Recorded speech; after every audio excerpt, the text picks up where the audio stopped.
তো নমস্কার দর্শক বন্ধু, ମୁଁ ଜୀବନ ସ୍ୱାଗତ କରୁଛି ମୋର ଆଜିର ଆଉ ଗୋଟେ ନୂଆ ଭିଡ଼ିଓରେ। ତ ଦର୍ଶକ ବନ୍ଧୁ, ଏବେ ସୁଭଦ୍ରା ଗୋଟେ ନୂଆ ନିୟମ ଚେଞ୍ଜ ହେଇଛି, ଯେଉଁଟାକି ମୁଁ ଏ ଭିଡ଼ିଓ ମଧ୍ୟରେ ଆପଣମାନଙ୍କୁ କହିବି। ତ ଯଦି ଭିଡ଼ିଓଟି ଭଲ ଲାଗିଥିବ ତ ନିହାତି ଭାବେ ସବସ୍କ୍ରାଇବ୍ କରିକି ଯିବେ ଏବଂ ସବସ୍କ୍ରାଇବ୍ କରିସାରିଲା ପରେ ପାଖରେ ଥିବା ବେଲ୍ ଆଇକନ୍କୁ ଅଲ୍ରେ ସେଟ୍ କରିଦେବେ।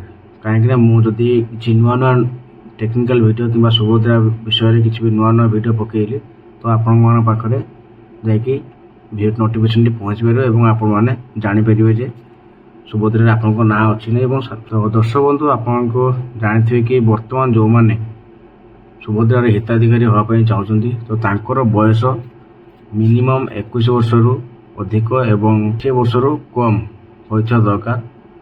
ଠିକ୍ ଅଛି। ତ ଯେଉଁ ମହିଳାମାନେ ଆମର ହିତାଧିକାରୀ ହେବା ପାଇଁ ସୁଭଦ୍ରାରେ ଏଡ୍ ହେବା ପାଇଁ ଚାହୁଁଛନ୍ତି, କିନ୍ତୁ ଗୋଟେ ବଡ଼ ନିୟମ ଏବେ ଚେଞ୍ଜ ହେଇଛି କି ଯଦି ଗୋଟେ ଛାତ୍ରୀ କିମ୍ବା କୌଣସି ଷ୍ଟାଇପେଣ୍ଡ ପଇସା ଆପଣମାନେ ପାଉଛନ୍ତି ତ ଆପଣଙ୍କର ଯଦି ଷ୍ଟାଇପେଣ୍ଡ ପଇସା ବର୍ଷକୁ 18,000 ଟଙ୍କାରୁ ଅଧିକ ହୋଇଥିବ ଏବଂ ତାହାର ପୁଣି ଷ୍ଟାଇପେଣ୍ଡ ପଇସାଟା ବେଶୀ ଆମାଉଣ୍ଟ କମ୍ ହୋଇଥିବ, ତ ଯଦି 18,000 ଟଙ୍କାରୁ ଅଧିକ ହୋଇଥିବ ତାହେଲେ ଆପଣ ସୁଭଦ୍ରା ଯୋଜନାର ନାଁ କଟିଯିବ।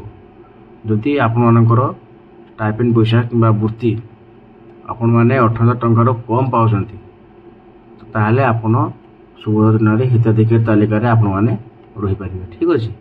ତ ଏଇଟା ଗୋଟେ ବଡ଼ ବ୍ରେକିଂ ନ୍ୟୁଜ୍ ଥିଲା। ତ ଯଦି ଭିଡ଼ିଓଟି ଭଲ ଲାଗିଥିବ ତ ସବସ୍କ୍ରାଇବ୍ କରିବା ପାଇଁ ଜମା ବି ଭୁଲିବେନି।